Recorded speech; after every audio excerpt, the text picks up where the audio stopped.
የአሽተን ሆል የህይወት ውጣ ውረድና የስኬት ጉዞ አሽተን ሆል ይባላል። በጤናና በሰውነት እንቅስቃሴ ፕሮግራም ፈጠራ እንዲሁም በማህበራዊ ሚዲያ ላይ በሚያደርገው ንቁ ተሳትፎ በአካል ብቃት ቢዝነስ ዘርፉ ላይ ታዋቂና ህዝቡን መማረክ የቻለ ሰው ነው። እንደ አውሮፓውያን አቆጣጠር አሽተን ሆል ጥቅምት 24 1995 በአሜሪካ የተወለደ ሲሆን አሁን በ2025 ላይም 29ኛ ዓመቱን ይዞ ይገኛል። ብዙ ጊዜ የተወለደበት ልዩ ቦታና የቤተሰቡ መረጃ ያናክል ግልጽ ባይሆንም ጃክሶንቪሌ ፍሎሪዳ እንደመጣና እዚያም ላይ ብዙ የልጅነት ጊዜው እንዳሳለፈ ይነገራል። ሆል ለአትሌቲክስ እና ለሰውነት እንቅስቃሴ እድገት ያለውን ፍቅር አሳይቷል። የልጅነት ጊዜው አሁን ላይ ላለው የስፖርት ፍላጎትና ፍቅር ዋና መሰረቱ ነበር። የአልኮርን ግዛት ዩኒቨርሲቲን ከተቀላቀለ በኋላም እዚያው ኮሌጅ ውስጥ ወደ እግር ኳስ ዓለም ገባ። በእግር ኳስ ህይወቱ ላይ 6 ጊዜ ሞክሮ ባይሳካለትም እንደ አትሌት ግን ጥንካሬና ስነ ምግባርን አግኝቶበታል። ከኮሌጅ በኋላም በግሉ ጥረት ያደረገ ቢሆንም ከልክ ያለፈው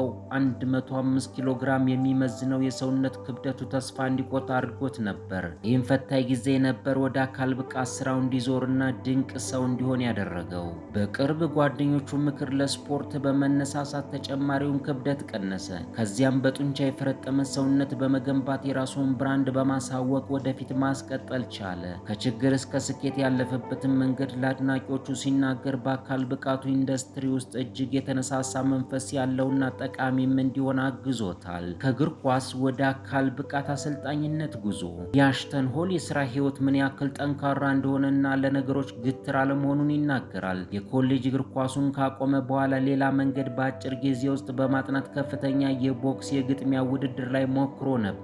ነገር ግን ልፋቱ ባለመሳካቱ ምክንያት የነበረበት ድብርት እንዲባባስ አድርጎታል። ተስፋ መቁረጥ የማያውቀው አሽተን ሆል ህይወቱን እስከ ወዲያኛው ሊቀይርለት ያስቻለውን የአካል ብቃት እንቅስቃሴ ስፖርት መንገድን መረጠ።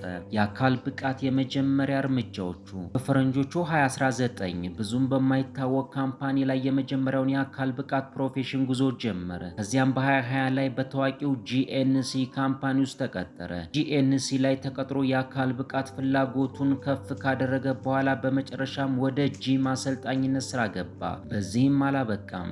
በኋላም ያገኘው ትልቅ የሙያ ስነ ምግባር ተከትሎ ወደ ጂም ማናጀርነት እንዲሸጋገር አድርጎታል። የነበረው ከፍተኛ ምኞትና ተስፋ ከተራ ቅጥር አልፎ ወደ ፕሮፌሽናል ቅጥር እንዲያድግ አድርጎታል። በ2020 ላይም ሆል የማህበራዊ ሚዲያ ዓለም ላይ በመሰራጨት ቫይራል ሆኖ የሚታይበት እድል እየጨመረለት መጣ።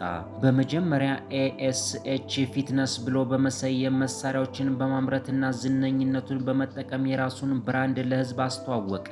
አሽተን ሆል ማህበራዊ ሚዲያ ላይ በአጭር ጊዜ ውስጥ ታዋቂ ለመሆን ቻለ። በተለይ ደግሞ ኢንስታግራም ላይ ከ8 ሚሊዮን ተከታይ በማፍራት በየቀኑ የእንቅስቃሴ መመሪያዎችን፣ ምክሮችንና አነቃቂ ሀሳቦችን ይለቅበታል። የማህበራዊ ሚዲያ ዝነኝነትና ከፍታ ሳቢና ማራኪ አጫጭር ቪዲዮዎች በመልቀቅም በሚሊዮን የሚቆጠር እይታን እንዲያገኝና ቫይራል እንዲወጣ ያደርገዋል። ሚያዝያ 19 2020 ላይ ነበር ዩቲዩብ ቻናሉ ታዋቂ ያደረገለትን የመጀመሪያውን አንድ ቪዲዮ የለቀቀው። በተለቀቀ በ6 ሰዓታት ውስጥም ከ41 ሚሊዮን በላይ እይታን አስገኘለት። ትዊተር ላይ የሚለቃቸው ክሊፖቹም ተደራሽነቱን የበለጠ በማስፋፋትና በመጨመር በሳምንት ውስጥ እስከ 500 ሚሊዮን እይታን እንዲያገኝ አስችሎታል። ፊቱን በበረዶ ውሃ በመንከርና በሙዝ ልጣጭ ፊቱን በመቀባት የፊቱን ቆዳ ጤንነት ማለትም መሸብሸብ፣ ጥቁር ነጠብጣብን በማስወገድ የሚያምር ቆዳ እንዲኖረው አድርጓል። አሁን ላይ አሽተን ሆል ኦፊሻል በሚል ስም